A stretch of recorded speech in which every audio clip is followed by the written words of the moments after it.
Hello dear students, मैं अनिल कुमार आप सभी का लक्ष्य अकेडमी से स्वागत करता हूं। आज का जो स्पेशल क्लास है वो बेसिकली जेएसएससी रेवेन्यू इंस्पेक्टर के जो भी तैयारी कर रहे हैं उनके लिए है।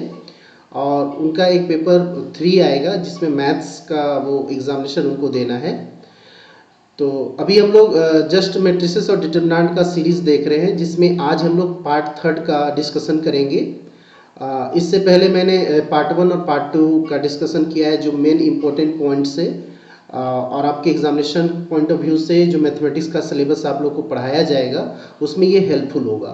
तो सबसे पहले इसके सारे कॉन्सेप्ट को आपको समझना जरूरी होगा, नहीं तो फिर वो सब पेपर जब आपका स्टार्ट होगा चैप्टर वाइज तो उसमें आपको प्रॉब्लम क्रिएट हो सकता है। तो आप पार्ट 3 देखने से पहले पार्ट 1 और पार्ट 2 जरूर देख लीजिए। ये सारा चीज़ आपको मिल जाएगा यूट्यूब में, आप या मेरे लिंक पे आप देख लीजिए, उसमें आपको सारा मिल जाएगा। अगर अभी तक आप मेरे चैनल टेलीग्राम चैनल को ज्वाइन नहीं किए हो तो लक्ष्य एकेडमी के टेलीग्राम चैनल को आप ज्वाइन कीजिए। लिंक आपके डिस्क्रिप्शन में नीचे लिखा हुआ है, वहाँ से आप ज्वाइन कर सकते हो। और फर्दर अपडेट और इम्पोर्टेंट पीडीएफ के बारे में भी आप जो प्राप्त करना चाहोगे तो ये टेलीग्राम चैनल से आपको मिल सकता है। चलिए नेक्स्ट हम लोग अब आगे का पार्ट 3 का पार्ट स्टार्ट करते हैं। तो आज के पार्ट में हम लोग सबसे पहले देखने वाले हैं प्रॉपर्टीज ऑफ डिटरमिनेंट।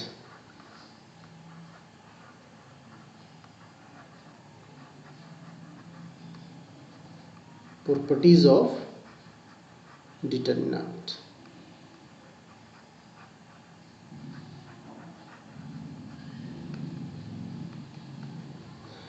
इसमें क्या बोलता है, जैसे फर्स्ट प्रॉपर्टीज आपका है कि सपोज दैट, मान लीजिए आपके पास एक डिटरमिनेंट है।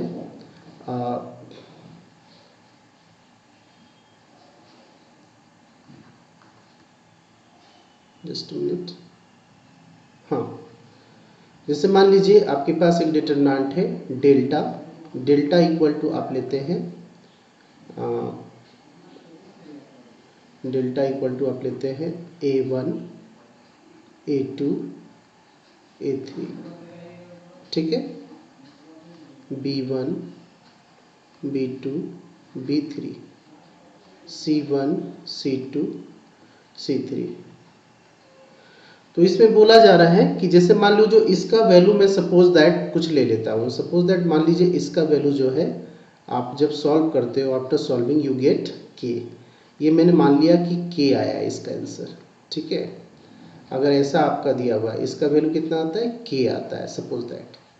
देन तो फर्स्ट प्रॉपर्टीज टेल्स दैट कि अगर हम एक ऐसा डिटरमिनेंट बनाएं जिसमें ये जो नंबर ऑफ रोज है और नंबर ऑफ कॉलम्स जो दिख रहा है आप सभी को, उसके नंबर ऑफ रोज और नंबर ऑफ कॉलम्स को क्या कर दे, इंटरचेंज कर दे। दैट मीन्स रो को कॉलम बना दे और कॉलम को रो बना दे। तब क्या सिचुएशन होगा, यानी A1 A2 A3 हो गया, B1 B2 B3 C1 C2 and C3। then the value of determinant also k।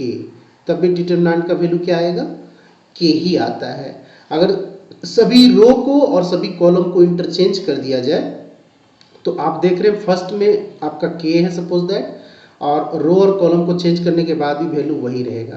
तो हम बोल सकते हैं कि डिटरमिनेंट का वैल्यू चेंज नहीं करता है if we interchange the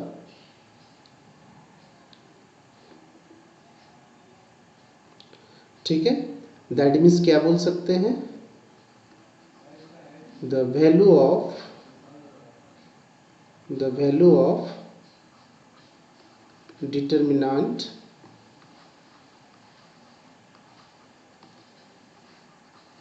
remains same when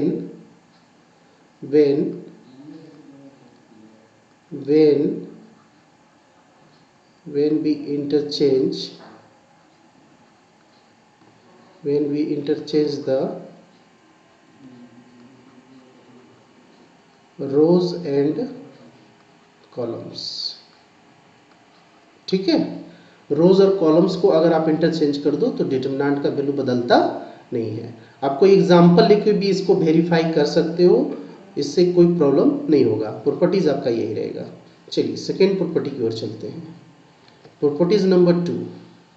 properties number 2 है कि सपोज दैट, मान लीजिए कि ये आपका delta, suppose that if delta determinant आपका है a1 a2 a3, फिर क्या है b1 b2 b3 c1 c2 c3। इसका वैल्यू सपोज दैट मान लीजिए k आया है। सपोज दैट मैं मान लिया कि इसका वैल्यू k है। देन एक नया डिटरमिनेंट आप डेल डैश बनाना चाहते हैं। अब इसमें क्या हो रहा है, इसमें क्या हो रहा है, तो इसमें एनी 2 रो या 2 कॉलम, सपोज दैट ये और ये मैं इंटरचेंज कर देता हूं। क्या करता हूं, b1 b2 b3, okay, a1 a2 a3 c1 c2 c3। यानी मैं फर्स्ट रो और और सेकेंड रो के एलिमेंट को इंटरचेंज कर दिया, तो हमारा डिटरमिनेंट का वैल्यू तो वही रहता है, बट साइन चेंज हो जाता है। यानी वैल्यू क्या आएगा, अगर फर्स्ट वाले का k आंसर आ रहा है तो सेकेंड वाले का आंसर क्या आ जाएगा, -k। ठीक है, ये आता है। तो हम कह सकते हैं देयरफॉर कि डेल डैश का वैल्यू क्या आएगा, डेल के इक्वल तो आएगा बट साइन क्या होगा, माइनस हो जाएगा। तो दैट मीन्स हम क्या बोल सकते हैं कि if we interchange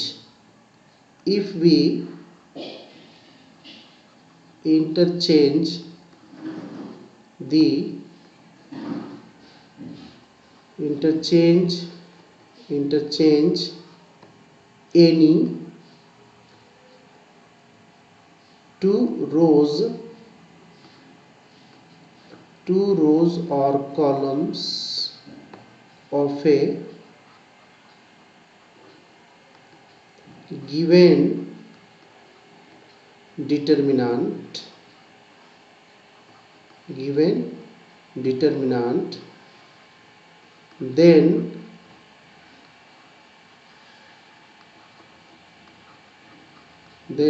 value of determinant be same but opposite sign. लेकिन साइन क्या होगा उसका, जस्ट अपोजिट हो जाएगा। यानी फर्स्ट वाले का वैल्यू आप देख सकते हैं डियर स्टूडेंट, मैंने k लिया है प्लस में, तो डेल डैश क्या हो जाएगा, -k। ये आपका सेकेंड प्रॉपर्टी हुआ। ठीक है, चलिए नेक्स्ट देखते हैं आपका प्रॉपर्टी नंबर 3। ठीक है, प्रॉपर्टी नंबर 3। चलिए प्रॉपर्टी नंबर 3 है, प्रॉपर्टी नंबर 3 है इफ डेल इक्वल टू आपका दिया हुआ है a1 a2 a3 है, b1 b2 b3 c1 c2 c3। ठीक है, इसका वैल्यू मान लीजिए k है। या आप ऐसे भी कर सकते हैं, जैसे मान लीजिए पूरा लिख देता हूं। हाँ,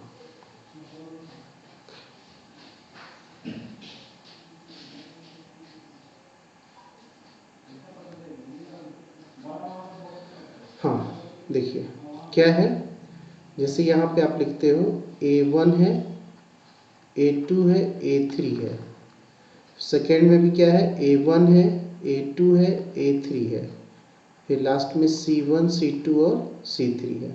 तो ये वैल्यू डायरेक्ट क्या हो जाएगा, 0 हो जाएगा। तो लिखेंगे दैट मीन्स क्या बोल रहा है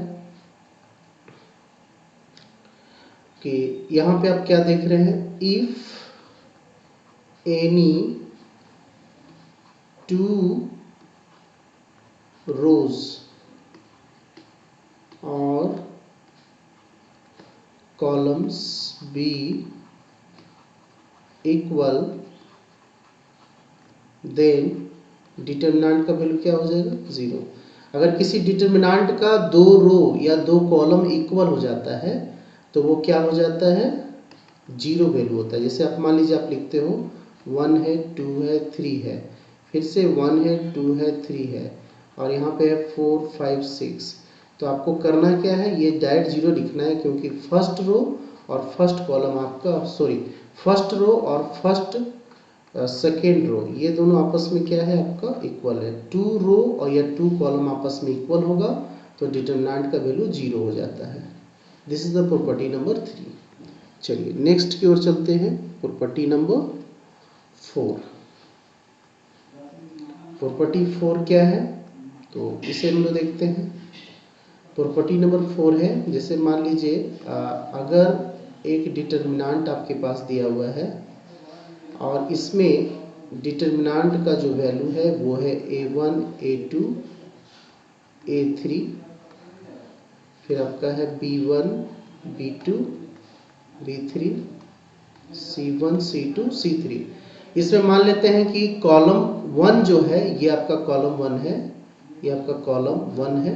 इसके ईच एलिमेंट में हम लोग k से अगर मल्टीप्लाई कर देते हैं, कांस्टेंट वैल्यू से मल्टीप्लाई है, तो आप डायरेक्ट ये डेल का वैल्यू कैसे लिख सकते हैं, डेल डेस क्या हो जाएगा k इंटू डेल्टा हो जाएगा, यानी कितना होगा k बाहर निकलेगा और ये डेल्टा वैल्यू हो जाएगा a1 a2 a3, किसी एक ही रो या कॉलम में मल्टीप्लाई होता है।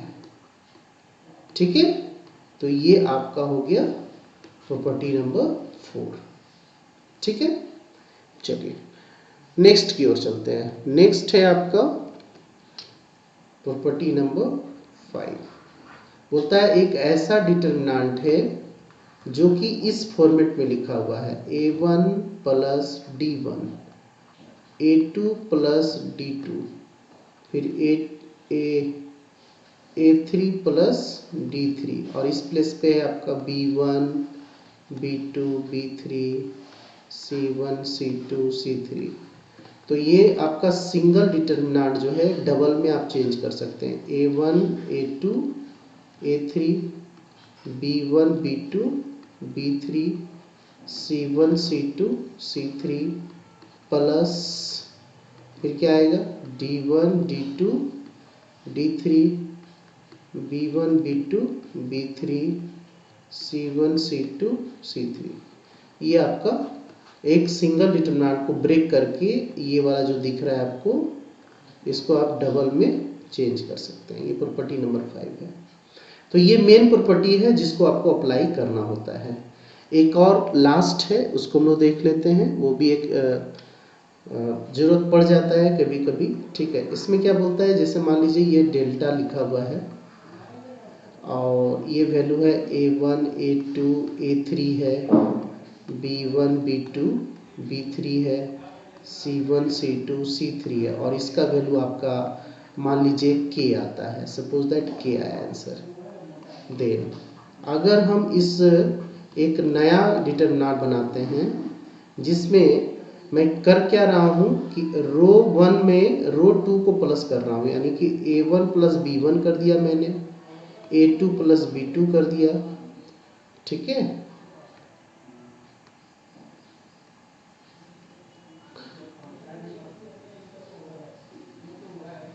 और 3 में क्या कर दिया a3 प्लस b3 कर दिया और रेस्ट को वही लिख दिया b1 b2 b3 c1 c2 c3। तब भी वैल्यू क्या आएगा सेम ही आएगा, वैल्यू में कोई चेंजेस नहीं होगा।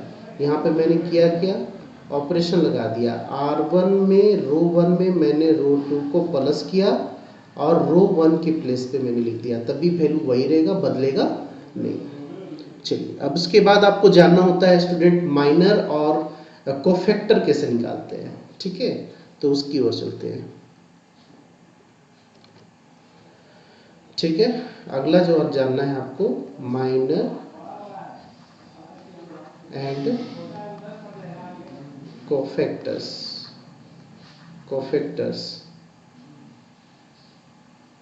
ए डिटर्मिनेंट। कैसे निकलता है इसकी ओर देखते हैं। सिंपल है, जैसे मान लीजिए आप एक मैट्रिसेस लेते हैं, लेट डेल्टा इक्वल टू आप लेते हैं A11 A12 A21 A31। Then अगर आप माइनर निकालना चाहते हैं, माइनर ऑफ एलिमेंट A11 का, तो इसको हम डिनोट करते हैं M11 से। तो ये निकालने के लिए क्या करते हैं, ये वाला जो दिख रहा है आपको A11, इसको रो और कॉलम के एलिमेंट को हिडन करके ये लिखा जाता है, यानी ये हो जाता है आपका A31 और इसका साइन प्लस रहेगा क्योंकि ये फर्स्ट रो और फर्स्ट कॉलम है। उसी तरह से आप निकाल सकते हैं A12 का, तो 12 को क्या लिखेंगे M12, माइनर के लिए 12 यूज कर रहे हैं और 1 2 3 आ रहा है ओड नंबर, तो माइनस का साइन देंगे और 1 3, यानी कि इसका क्या हो जाएगा, ये वाला पार्ट ये सामने है ये, और ये पार्ट को कॉलम और रो वाला को हटा देंगे, बचेगा A21, तो इसका हो जाएगा माइनर A21। इस तरह से आप निकाल सकते हैं। सिमिलरली A21 का निकालोगे तो डिनोट किया जाएगा 21 से और लिखेंगे कितना, तो माइनस A12 हो जाएगा। उसी तरह से अगर आप A22 निकालते हैं, A22 निकालते हैं तब क्या हो जाएगा, M22 बोलेंगे और इसका आंसर हो जाएगा A11। तो ये आपका माइनर का हो गया। अब कोफैक्टर अगर आपको निकालना है सपोज दैट, तो कोफैक्टर लोग कैसे निकालेंगे, जैसे मान लीजिए आपको निकालना है कोफैक्टर ऑफ A11, ठीक है, तो दिखाएंगे किससे, C11 से दिखाएंगे, और चूंकि ये प्लस है तो यहाँ प्लस का साइन देंगे और इस प्लस पे माइनर M11 हो जाएगा, यानी कि इस प्लस माइनस का साइन देना होता है इसमें, ठीक है।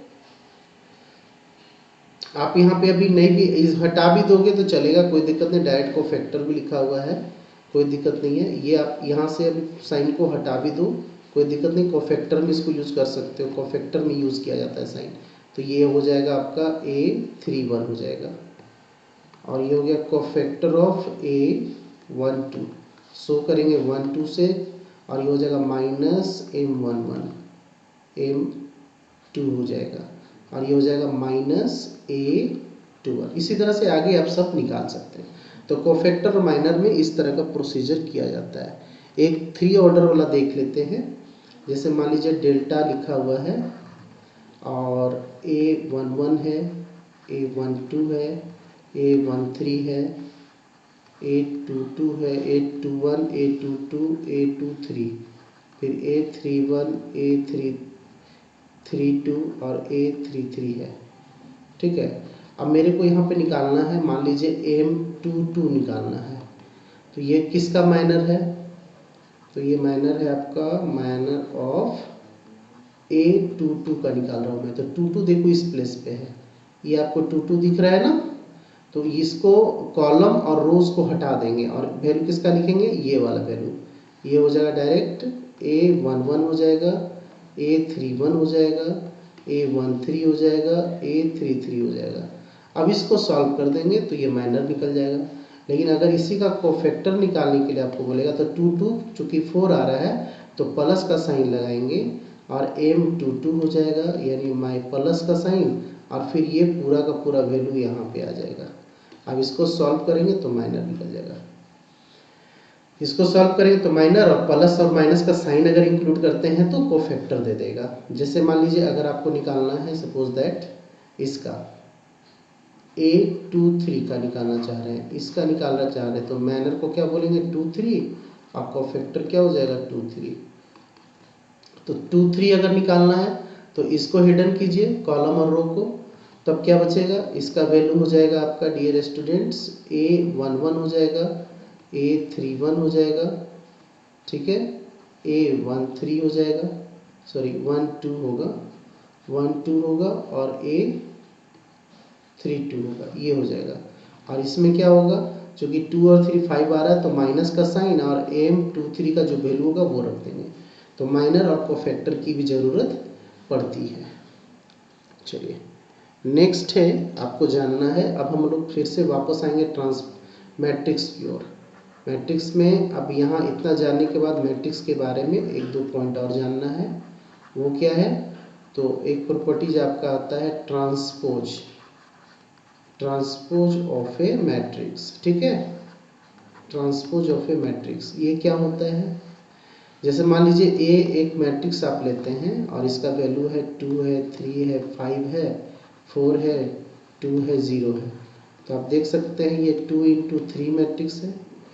तो इसका ट्रांसपोज मतलब ए डैश जब निकालेंगे तो क्या लिखेंगे? 2 3 5 यानी रो को कॉलम बना दिया जाता है। 4 2 0 यानी कितना हो जाता है? 3 इंटू 2। तो आप देख सकते हैं यहाँ पे इसका ऑर्डर जस्ट रिवर्स हो जाता है ट्रांसपोज में। ये आपका एक इम्पोर्टेंट पॉइंट है। तो ये ट्रांसपोज ऑफ मैट्रिक्स में क्या होगा? बस नंबर ऑफ रोज और नंबर ऑफ कॉलम्स को चेंज कर दिया जाता है उसके एलिमेंट को। तो ये ट्रांसपोज ऑफ मैट्रिक्स होता है। तो एक बार देख लेते हैं स्टार्ट से क्या क्या हम लोग आज के क्लास में अभी तक देखे।